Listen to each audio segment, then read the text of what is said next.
ఈ రోజున రాజమండ్రికి పవన్ కళ్యాణ్ గారు వచ్చారు. చాలా సంతోషం. మంచి ప్రాజెక్ట్, టూరిజం ప్రాజెక్ట్.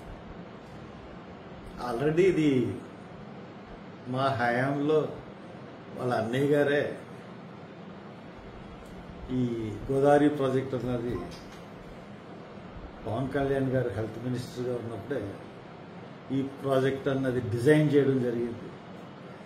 750 కోట్లతో డిజైన్ చేశారు. దాని తర్వాత దాన్ని నిధుల్ని డైవర్ట్ చేశారు. మళ్ళీ ఇది కొత్తగా అదే ప్రాజెక్ట్ని ఇంకో పేరు పెట్టి సరే మొత్తం మీద ఏదో చేయాలని అనుకున్నారు. సంతోషం. తూర్పుగోదావరి యువకులకు కూడా మంచి సందేశం ఇచ్చారు. మోటార్ సైకిల్కి సైలెన్సర్స్ తీసి తోలమని.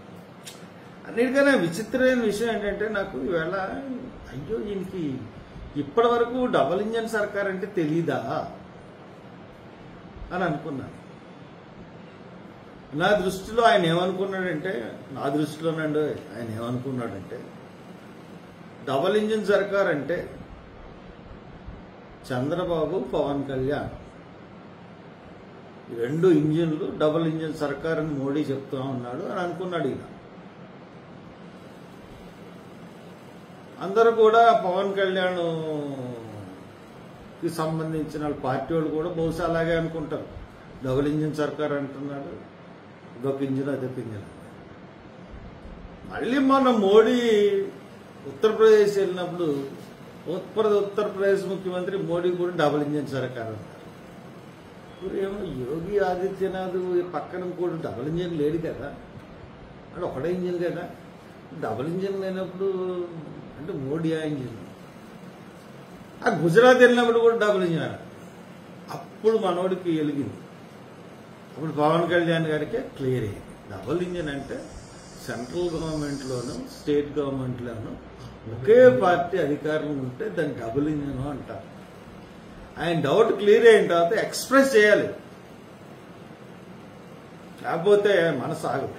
దాని గురించి రాజమండ్రిలో ఎక్స్ప్రెస్ చేశారు. డబుల్ ఇంజిన్ సర్కారు ఏంటి అన్నది పోసుకొచ్చినట్టు చెప్పారు. కాబట్టి అంత చక్కగా చెప్పినందుకు డబుల్ ఇంజిన్ సర్కారు గురించి మనం పవన్ కళ్యాణ్ గారికి రుణపడి ఉన్నాం. Thank you. అందరికీ నమస్కారం. నిన్న చంద్రబాబు నాయుడు మన ముఖ్యమంత్రి గారు ఎమర్జెన్సీ గురించి మాట్లాడారు. నాకు చంద్రబాబు నాయుడు గారు ఏంటి ఎమర్జెన్సీ గురించి మాట్లాడడం ఏంటి అన్నది నాకు అసలు ఏం అర్థం అవ్వలే. ఎమర్జెన్సీ భారతదేశంలో ఎప్పుడు పెట్టారంటే ఎమర్జెన్సీ డే అని ఒకటి పెట్టేసి కాంగ్రెస్ని అప్రతిష్టపాలు చేయాలని చెప్పి ఇవన్నీ కుట్రలు పనుతా ఉన్నాయి ప్రతిపక్షాలు. ఎప్పుడు ఎమర్జెన్సీ వచ్చినోడికి వీళ్ళు పుట్టారా కొంతమంది అంటే ఈ తరాన్ని డైవర్ట్ చేయాలని ఒక ఉద్దేశం తప్పితే అంతకన్నా ఇంకేముంది. 75లో అలహాబాద్ హైకోర్టులో జస్టిస్ సిన్హా అనే జడ్జి ఇందిరాగాంధీ గారి ఎలక్షన్ మీద చెల్లదు అంటూ ఒక తీర్పు ఇచ్చారు రాయబరేలీ నుంచి. అప్పుడు దాని తీర్పుకు వ్యతిరేకంగా ఇండియా అస్థిరంగా ఉంది, సుస్థిరంగా లేదు. అటువంటి పరిస్థితుల్లో ఇండియాని సుస్థిరంగా చేయాలన్న ఉద్దేశంతో ఎమర్జెన్సీ అన్నది పెట్టింది. ఆవిడ పెట్టి ఎన్నో కార్యక్రమాలు 5 సూత్రాల 10 సూత్రాల కార్యక్రమం కానీ ఎన్నో కార్యక్రమాలు చేపట్టింది.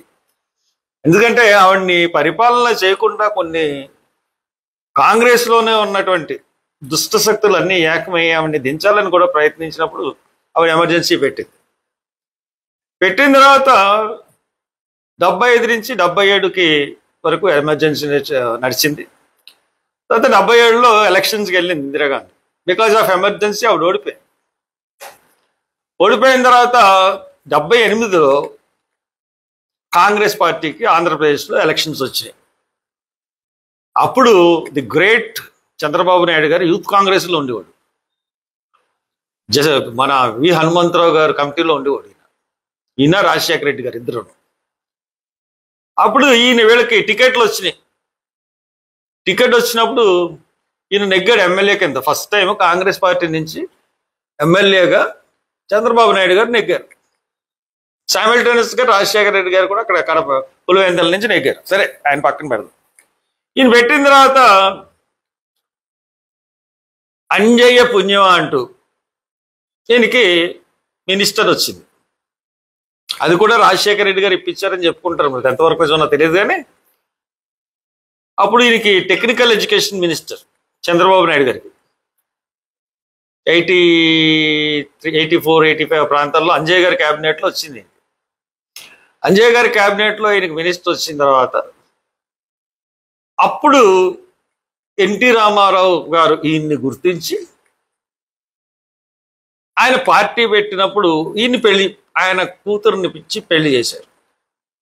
ఎన్టీ రామారావు గారు 83లో పార్టీ పెట్టినప్పుడు కూడా ఈయన కాంగ్రెస్ నుంచి పోటీ చేశాడు తప్పితే ఎన్టీ రామారావు గారు తెలుగుదేశం పార్టీ నుంచి పోటీ చేయలేదు. అప్పుడు 83లో టీడీపీలో దగ్గుపాటి వెంకటేశ్వర గారు మెయిన్ రోల్లో ఉండేవాడు.